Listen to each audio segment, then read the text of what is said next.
সে আপনারা মানুন কিংবা না মানুন রাজনীতি করার জন্য যে আমি একজন হিন্দু পরিবারের মেয়ে, কিন্তু আমি প্রকৃত মন থেকে জানি যে আমি একদম খাঁটি হিন্দু ঘরে জন্মগ্রহণ করেছি, হিন্দু শাস্ত্র মেনে এখনো পর্যন্ত সেটার মান সম্মান সব রেখেছি হিন্দু ধর্মের।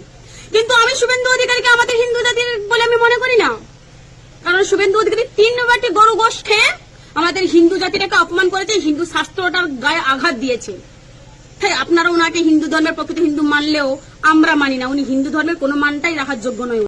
আমাদের মতো পাবলিককে তুই যত বোকা ভাবিস না, এত বোকা আমরা না। যদি আজকে আমি হিন্দু, সেটা প্রমাণ দিতে দরকার নেই, সেটা আমার প্রমাণ দিতে হবে না আমি হিন্দু। আচ্ছা ঠিক আছে, মানছি তুই হিন্দু, কালকে সকালে একটা ভিডিও পোস্ট করিস, সেটা হনুমান চালিসা পড়ে, তবে মানব তুই যে হিন্দু। বুঝছিস? শালা বোকাচ্চোদা।